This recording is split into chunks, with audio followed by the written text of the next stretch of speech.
mai, hoki mai e te iwi, and welcome to another episode of The Verdict. Today we are talking all things international netball. Now the Constellation Cup is currently going down, so we're starting off with that first. All 4 games will be played here in Aotearoa. Is that a fair fight? Then we're looking at international netball imports. Do we actually need them? So before we get into those discussions, let me introduce to you our guests. Goran Paladin. Rav, great to see you. Thanks very much for having me on. And look at us, being socially responsible with the distancing and all that. We are here at Sky Sport, very responsible. Yeah, it's so much so that our special guest star today is in the big screen, all the way down in Morrinsville. That's right, former international silver fern, Leana de Bruin. Thank you for joining us. No worries, thanks for having me, guys. Yeah, bit of an awkward situation sitting in the car park, but hey, level 2 for us and level 3 for you guys. So got to do what we got to do, right? Way to stoke the fire there, Leana. Thanks for that little reminder there. Okay, now we'll get into a little bit of the rules and how this will all work before we get things underway. So basically, I will say the question, put out the argument there, and you will say to me briefly, or to our audience at home, what side of the fence you will be on. Remember, briefly. Then after that, you can get into why, any research you have come up with in terms of supporting your argument, and you can feel free to debate each other, respond, just as long as we keep it at a timely manner. I'm good if you are, Leana. Yeah, be nice that way. Well, we haven't had that before. Have you not seen this show before? I'm never nice. I sent you the link, Leana. Of course, I'm all over it, Okay, cool. Well, then let's get into it. Case number 1. All 4 Constellation Cup matches will be played here in Aotearoa, as I previously mentioned. Aussies are suffering with massive changes against, of course, our New Zealand world champions. Is this a fair fight, do you think? Leana, kick it off. This was a hard one because, you know, I almost felt sorry for the Aussies, but we all know what they like, and we all know that we love to beat them. So, you know, I think, yes, it is tough. Like, they got to isolate for 2 weeks in a hotel room. Those who've done it know it must be very painful, and it must be tough. But we also know that they love challenges. So, you know, I think sometimes this will probably bring the best out of them, and they thrive under it because that's just what they do. Rav, I'm going to go the other way. Surprise, surprise. It's not a fair fight at all. We're going to kick their butts across 4 tests. We've already seen it in test 1 comfortably. I know it was only a 5-goal margin, but we kept them at arm's length for pretty much the entire game. It's going to be a pants down hiding, or do you say a skirt down hiding? I'm not sure if there's like a difference between the genders, but basically what I'm saying is it's not a fair fight at all. Okay. Well, who wants to get into this first? Leana, you look pretty keen there. Yeah, look, fair fight or not, we know that they probably going to learn so much out of this, and taking into the next 4 years to another World Cup where you have to go travel to South Africa, that's going to be nothing for them. So we'll be in a little bit of trouble because they're going to learn a lot more than what we will being on home soil. Well, I think we're going to learn a lot about ourselves as well. There are a number of players who are still making their way. I think Maya Wilson played for the first time against Australia in the first test. So, look, but in isolation, is this a fair fight, this 4-test series? And you can look at so many different things, Leana. You look at the coaching. Nolene Taurua, she pretty much wins everything. Wherever she's gone, be it the Magic, the Lightning, the Silver Ferns, she has a history of success. But when you look at Stacey Marinkovic, she doesn't. In fact, a couple of Australian legends like Kath Cox and Liz Ellis, they said of Marinkovic's appointment, this is ridiculous. There are other people that should have been given the post ahead of her. So there's that's one-sided, and because Nolene is very settled in her role, you've got a settled lineup. She knows exactly what she wants to put out on court and when she wants to make those changes. Stacey, she doesn't really have a great idea, to the point where she doesn't have a captain. You know, she's trialling a captaincy regime, if you like. And so how is the playing roster supposed to be settled throughout the next 3 matches? Interesting point. Leana, you spoke of something about umpiring before too, I believe. Yeah, look, I think that's one big thing, having played in Australia and here, that umpiring is a lot different.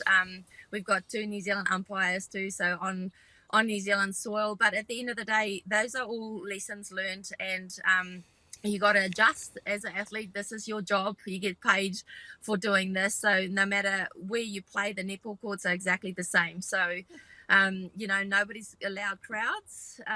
So there's not spectators that can get them over the line. So I think typical Aussie, they'll just get over it and get on with the job, to be fair. And what you're saying about the coaches, yes, Leana's a lot more experienced. But I also think there's a lot of lessons to learn. So their attitude might lose the Constellation Cup and not the World Cup, because they are probably looking ahead. I heard her saying in the after match speech that, you know, this is what they're learning for the future. So, and at the end of the day, Constellation Cup, yes, it is something that we all would love to win, because we haven't done that for quite some time. But the ultimate goal is to have a back-to-back World Cup medal, and that's probably what they would look at. Yeah, which we will have at some point, you know, down the track. But for the here and now, they are on a hiding to nothing, the Australians. So you look at that squad, so many debutantes, and Caitlin Bassett stands head and shoulders, like literally and figuratively, above the rest of the pack. But when you look at the quality that they've got at their disposal, it pales into insignificance compared to the Ferns. You know, look at the shooting end alone. They're without Gretel Bueta, formerly Tippett. She's away on maternity leave. Steph Wood is recovering from injury. Caitlin Bassett can't do everything on her own. And when you look at what she did last season, she barely played a game, because for those who don't know, Suncorp Super Netball, they did this whole thing of 2-point super shots, or whatever you want to call it, and it basically ruled her out of the game. She didn't feature at all. So we're looking at somebody in Caitlin Bassett with all that experience who is down on confidence. So if you've got all of these young shooters alongside Caitlin Bassett, who's lacking in confidence and game time, then you're on a hiding to nothing. Look, I think you're dead right. They don't have experience, but at the end of the day, we want to win, and we want to win every game that we play. That's what we go out there for. We love beating the Australians. So, you know, whether they have issues that they've got to sort out themselves, I'm pretty sure they're not going to use as an excuse when they lose the 4 games, because they were hard done by. I think they will be just grateful that they can get out there, actually play in these circumstances, and we're allowed to come over to New Zealand to play. So as much as it is hard for them, they would be loving the opportunity to get on the court, and they would not use any excuses if they do lose. Must be tough though, Leana, when you're a tall former netballer yourself, and you're confined to a teeny tiny hotel room for 14 days. You just feel like you've been caged up for so long, and they literally got out of isolation the day before the first test. That can't be good preparation. No, it can't be good preparation, but they also knew that before they came here. So there was a lot of opportunity for them to prepare, that they were going to be isolated for 2 weeks. So, you know, when you're in sport and you plan for situations, and these days I know when we were planning for campaigns, you basically went through all scenarios that can go wrong or what can happen, and you sort those things out. So no doubt they would have known that, and they would have prepared for it. So, yeah, I think they would be well aware of what they were walking into. As a former Silver Fern yourself, Leana, you must look at this test series, though, and go, how good is it that we're going to flog these Australians by plenty? Absolutely. That's the goal. Oh, she just conceded, Rav. I love the honesty. I know. That's what you get, is just we love beating the Aussies, and that's just, they love beating us. So it goes both ways. Sorry. Okay, well, I'm going to round this up now. I do see both sides of the fence on this. I do see, the inexperience of Australia and coming in, having quarantined for so long and things like that. But I do agree with Leana in terms of you definitely know what you're in for. In terms of preparation. Do I think it's a fair fight though, which is the question? I don't think it is. I don't think it is. But but at the end of the day, this is Australia, this is New Zealand, and the fact that the Australians are even here means they are not coming here to lose. So on saying that, I'd have to say, though, I don't think it's a fair fight for them. Yeah, it's going to be tough. I mean, when a different sport, I know, but when you look at what happened at the Australian Open in Melbourne and all those players that were forced into hard quarantine for 2 weeks before the tournament got underway, and a number of the players managed to escape Melbourne and they went to Adelaide, right?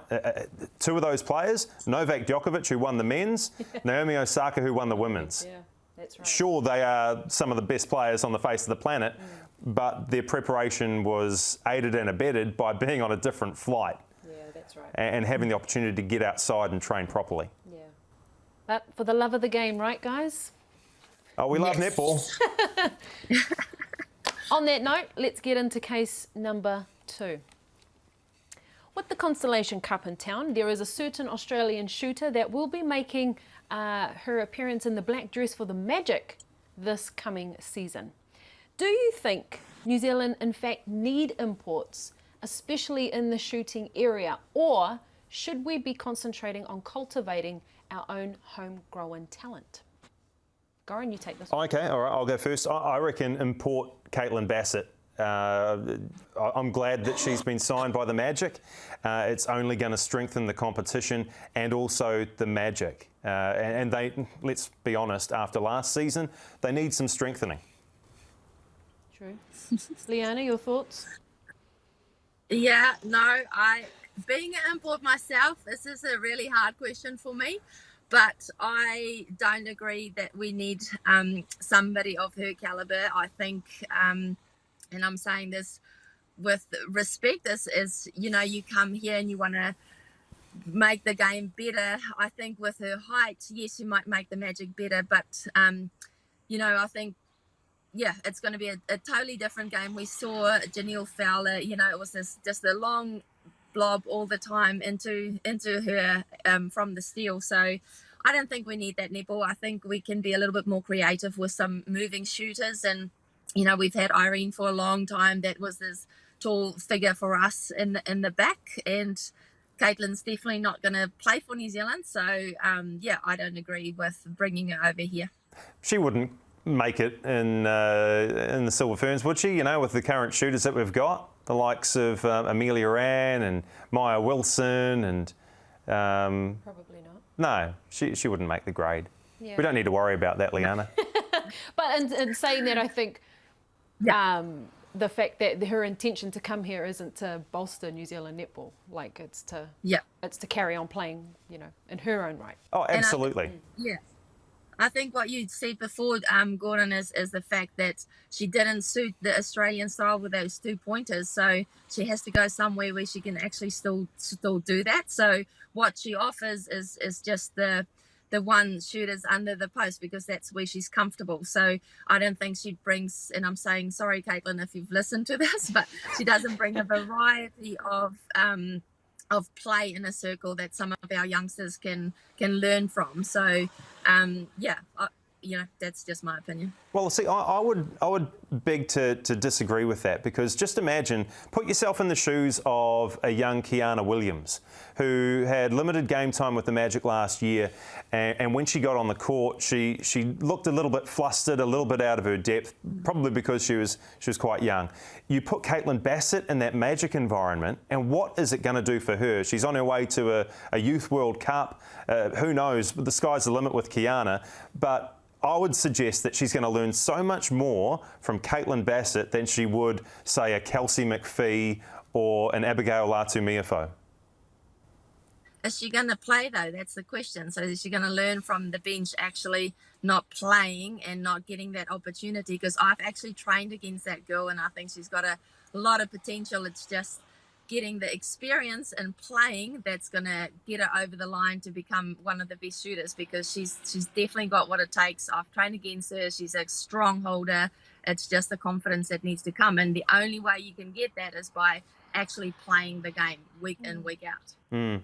She'll be given opportunities, though. It's not like she'll just sit on the sidelines for the entire season. We saw it in the first test, the Diamonds and the Silver Ferns.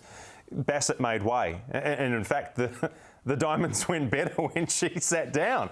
But so it's not like she'll be, on the sidelines permanently, Kaina Williams. But look, the point that you made earlier, Leana, about that style that she brings, I think that same style where long ball goes in, you've got the tall shooter under the hoop, that exists within other ANZ Premiership teams. You look at the tactics, Ali Bird sits under the hoop. She's not the most mobile of shooters. You've got the same with the Mystics in Grace Nweke. So it's not like it's New Zealand netball going backwards. It's something that we're already seeing.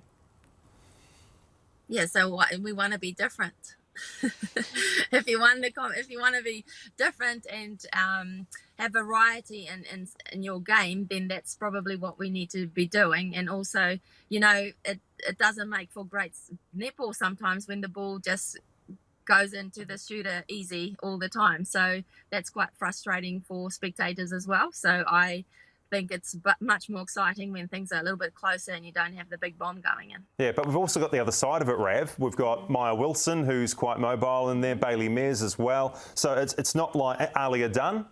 She moves around the circle a bit as well. So I think it's, marrying up the two styles, and I've got no problem with it. The other side of it is, what's this going to do to defensive ends around the country? You're going to lift when you know that you're playing against the Magic, who've recruited well with Temalisi Whakahokatau. Grace Carter, I think, is in their midst as well. She'll combine nicely with Sam Winders. All of a sudden, you've got Caitlin Bassett to deal with. You're going to lift as a defender, aren't you? So that will raise the quality of the competition in my mind. Yeah, I think we're already doing that with Grace Nweke and Ali Bird as well. So that the style as such for defenders doesn't change, because you do have to play a little bit different against those taller ones and think outside the square, especially our defenders aren't as tall as we used to be. So, you've got to come up with different plans to get the ball before it gets to them. So I don't actually think that's going to make a massive impact, because you want to get that ball before it gets too close to the circle that you can't contest it. Something else that we probably need to consider is eyeballs on screens and butts in seats in stadiums. And Caitlin Bassett is the sort of person, like, I love to hate Caitlin Bassett. And she would actually get me to the stadium. She would get me tuning in. So that's another massive reason as to why I support her acquisition into the competition. And, we didn't have this same conversation last year when Khalifa McCollin turned up for the steal. So why was that okay and Caitlin Bassett isn't? Because we're making a big deal because it's Caitlin Bassett. Exactly. I think I might have just lost myself there. Obviously she's a big name and she's been around for a long time. But the question was, is she going to raise the standards? Is she going to make things better? And I don't believe she will. Well, we agree to disagree, Leana. I reckon we don't import a truckload of talent, just a little sprinkling in order to. I feel like we're scratching the surface of something here that's been existing for a while, Leana.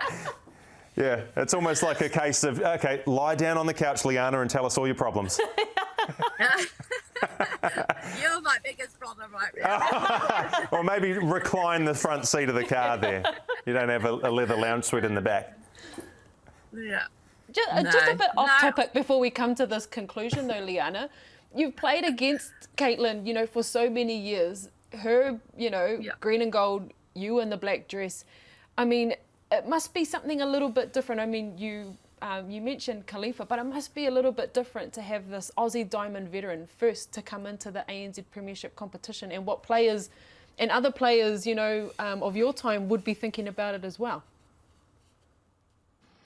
Yeah, I think, to me it's if she was a young and up and coming, or she just started her career, then maybe, but kind of towards the end, and she didn't fit in to the Australian style because it's a lot faster, and with those 2-point goals, it is kind of weird to see her here, and that's probably why I go against it, because for lack of a better word, I think she's coming to the end of things. And yes, she might teach a few people something, but she's tall and she's not really, creative in a way that we could, Leana's one of the most creative goal shooters that ever played the game. So you're going to learn so much from her anyway. And so taking that spot away from a Kiwi is probably where I see the problem. Nolene didn't mind having her at the Lightning. For a little bit. Okay, guys, well, I'm going to make a call. I think that Waikato and you would probably be a testament to this. Leana have some of the strongest talent pool in the country. And I think that with time, because I think Magic went through kind of a rebuilding phase as well. When you lose, Casey, and you lose the veterans that came away from the Magic over the last few years, that, it is a rebuilding process. I do think that Caitlin Bassett can bring something. You mentioned spectators, 100%. She will 100% put bums in seats. I do also think that she can just give the experience of playing in these elite competitions for the young ones coming through. I do agree with Leana, though, in terms of creativity. We saw it in Game 1 last night. The impact that she has isn't as fierce as it once was, so do they actually need her on the side? The question was, though, does New Zealand need imports? And I think in terms of growing the game and giving other nations opportunities that they may not have in their own country, that it is a good idea. But I think we're right in saying that we just have a problem with it this time because of the fact that she is the Australian captain, the arch nemesis of the Silver Ferns. she's over here getting trade secrets and taking them back to Australia. Well, a bit like Nolene did, I suppose, by coming to coach the Silver Ferns. I do think we need New Zealand imports, but yeah, maybe it's a matter of, which imports do we need? So who won? Yeah. Me. No, I think I did, Leana. I think I actually won 2-0. Where's the umpire when we did one? That's a first, isn't it? That's a first. Oh, wow. Leana, welcome back to the show anytime you like. We'll get you on same time next week. I felt I was set up. Massive setup. Sorry. We love you, Leana. We really do. Okay. That's all right. I know. I've been around long enough to know I can take the shots. Well, while we've got you here, Leana, before you melt away in your car in Morrinsville, just ask you a couple of questions. Obviously, the Constellation Cup is being played right now, so would like a bit of your expertise on it. You mentioned that the Silver Ferns haven't won it in a very long time. What is it about the Australians and this Constellation Cup where they, just always seem to come away with this series in particular? I think the travel when I still played, it does make a difference being at home, especially when we had crowds and stuff like that. But I think over the years, it was just one of those games that it's always so tough, and the Aussies just seem to have that upper hand on us throughout the past years. I think 2012 was the last time we won it, and we had a pretty good thing going from being built up from a younger team that new people came in, but we had the veterans still in there with the old heads. So there was a great balance. And I think that's probably where the Aussies are at now, is we are a little bit more settled than what they are.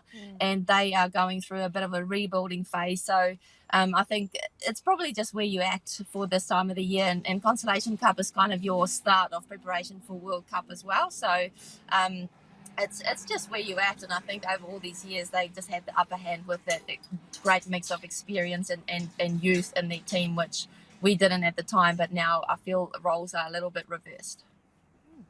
And you mentioned 2012, you were of course a part of that team. I mean, the Constellation Cup, I think that was only the third time it had been played because it started in 2010.